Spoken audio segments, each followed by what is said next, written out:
made it to Oklahoma. What are you doing?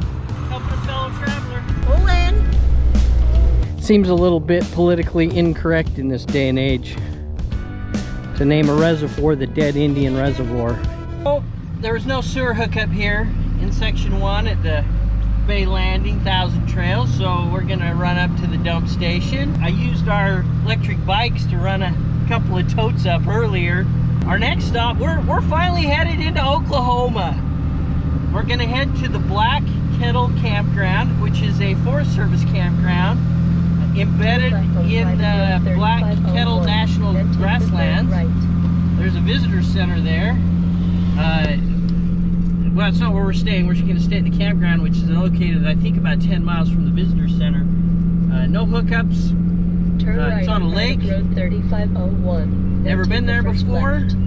So we're certainly hoping it's going to be a good spot. We're kind of headed into a storm, and we are in Tornado Alley. So we're going to get out of here. Yeah.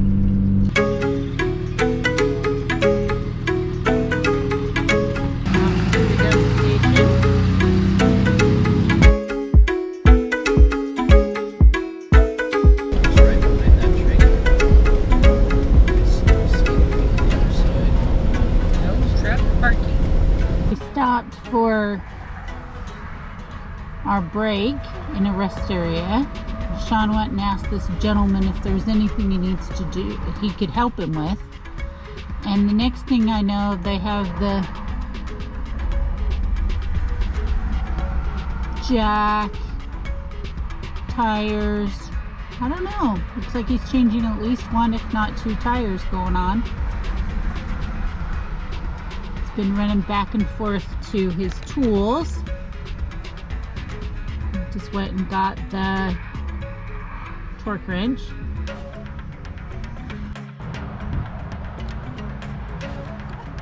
So, oh look, Oklahoma, there's our sign. Welcome to Oklahoma.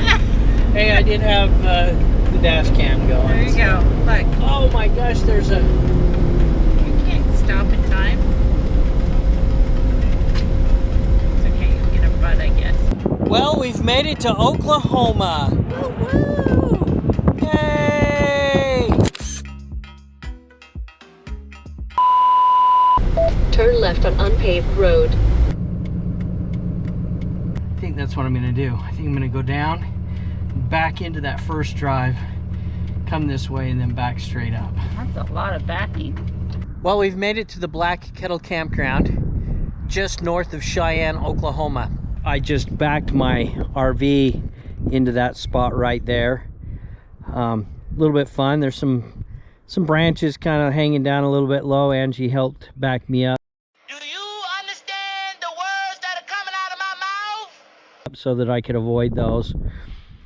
I wish I would have been able to get a little bit further to the side, so I'm not taking up so much of that little area. But as you can see, there's quite a number of picnic tables in here. There's a trail. I'm pointing towards the west, and over in that area there is a lake on the other side of that ridge.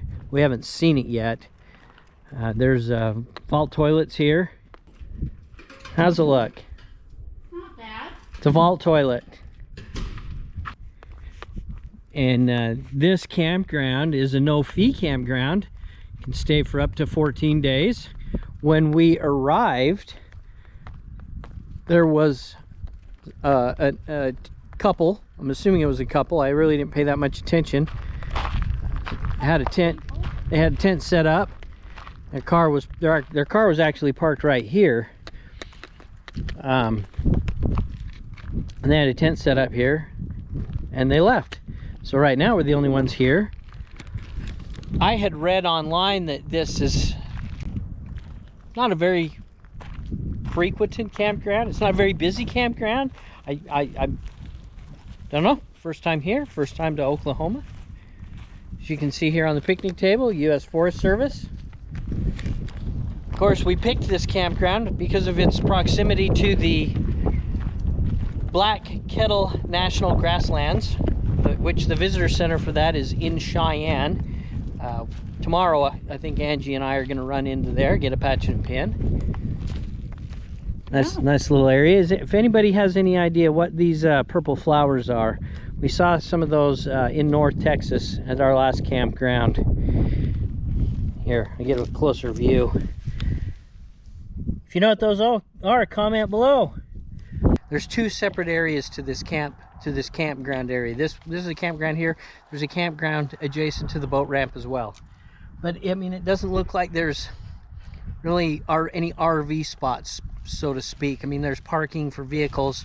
Obviously, there are picnic tables. There's a faucet. Water. Angie's getting ready to take care of the ground decoration that Jazz just made. And you don't need to see that. Kind of surprised that Angie didn't just hand me the bag. That's usually what she does. Up, up, up we go. Well, there you go. It does appear to be an earthen dam. There's a trailer over there. There is somebody else in here. So the highway that we came in on is right over there. Turned, came up this road. It was clearly marked that there was a campground back in here. Came up this draw, and then I turned and went down there. That road obviously continues around. So when I was doing some research, the road looked fairly narrow, but I had some wider spots. I'm assuming that's where he's parked over there. He's just pulled off the edge of the road. What? Oh, I saw that little bugger, little black racer.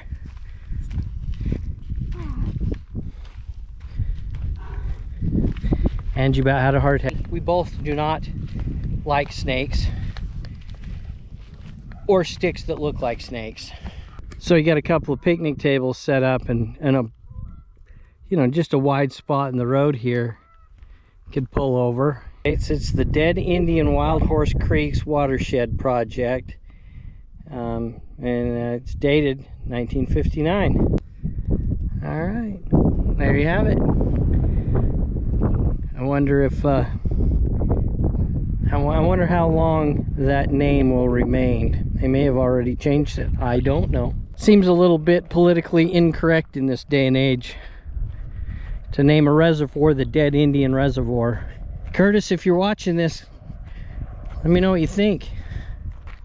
I have a good friend that I grew up with who is Navajo, and I do believe he watches my videos from time to time. I think we're going to spend 2 nights here. It's supposed to get stormy tonight. Really no tornadoes. You know, when we were driving in through Cheyenne, there's a couple of buildings, and hopefully we'll go back. I'll get some video of them, or at least some pictures, showing the roofs peeled off by obviously a tornado. Yes, that was disconcerting. It was like in a diagonal line. So we are in Tornado Alley here. You know, when you're living in a 14,000-pound mobile vehicle and you see a roof peeled off of a building. Well, and we're essentially in a plastic box. Yeah, yeah. It gives you some thought, something to think about.